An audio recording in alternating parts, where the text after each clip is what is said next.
My name's Simon Collins. I'm lucky enough to be the Dean of the School of Fashion at Parsons, and we have the most incredible all-star panel.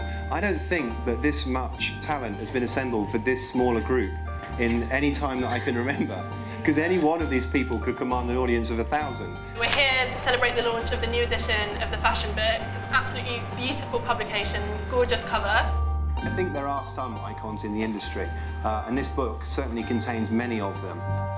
It's evolved from its first publication 15 years ago, and it contains new iconic elements now.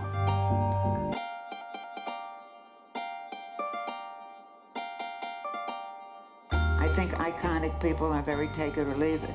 This is what you see, this is what you get. Being iconic implies having a specific image. Style icons have always been from high society. Even Elizabeth I was the ultimate style icon. It used to be among a very few people that were fashionistas and people were in the inside circle of fashion. But fashion is totally now democratized. When you're looking at a screen, it doesn't matter where you're from. You can be up there. I think the Russians are really interesting in the style icon race, because they started saying that we don't need to do our lookbooks, we don't need to do big budget shows, we can just take pictures of each other, and they've become, a phenomenon. People nowadays complain about people who are just hanging around dressing up, waiting to be photographed outside a fashion show. I sort of think that's quite fantastic, actually. Nobody thought I was an icon or anything. I kind of had an overnight success, but my overnight success took about 70-odd years. They always say in magazines, before you go out, always take off one accessory. I always think you should put an extra one on. I live by that rule. I love that. For me, fashion is about self-expression, and the more people who can have self-expression, either creating it, or writing about it, or interpreting it, is a great thing. 15 years ago, it wasn't so related to brands or money or this or that, and now it seems to be driving force. Not in a bad way, but it just is what it is. It's changed completely. For me, London was in the centre of the world of fashion, but for most other people, it wasn't. It really was Paris.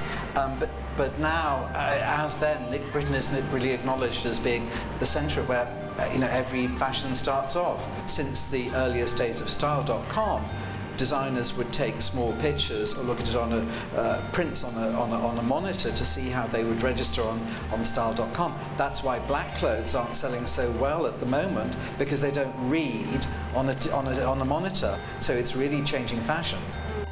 However, the complete terror, which is the pencil and the piece of white paper, and what you're going to do, is still as relevant now as it was 15 years ago.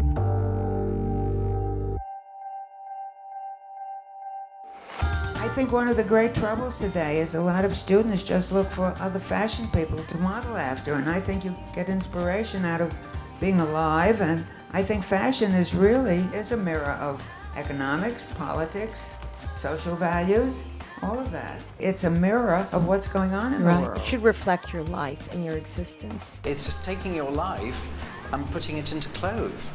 That's, in a way, all we've got. We're getting all our inspiration from the internet. I find the best, most inspiring things still come from direct contact, from word of mouth, and it's really, really hard to find that now, because you are in the kind of echo chamber of the web. One of the best pieces of advice I ever received: if you want to get interesting things, look out of your own field. You have to be aware of what's going on. I mean, the bird singing one day can give you a message.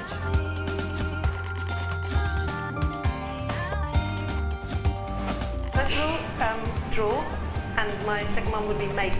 Draw or make. It really is that simple. Draw, because that's your tool to communicate with the world with ideas. You need to draw every day, you need to practice, you need to get better and better. And two, you need to make clothes. If this is what you want to do, you need to make clothes, you need to experiment, you need to practice your skills. I mean, I don't think you can go ahead and be a great designer if you can't sew and you can't cut. I think you have to know how to do every single part of the craft to have a beautiful finished product, so that even if you don't have to do it, you know how it should be done. Be interested in everything and just really work at it. Like, go and try at that internship and hate it, and know that you don't need to do that, and then keep figuring it out, and it's all just about hard graft actually. Live and you know, sop it all up, and you'll get very wonderful inspirations that way.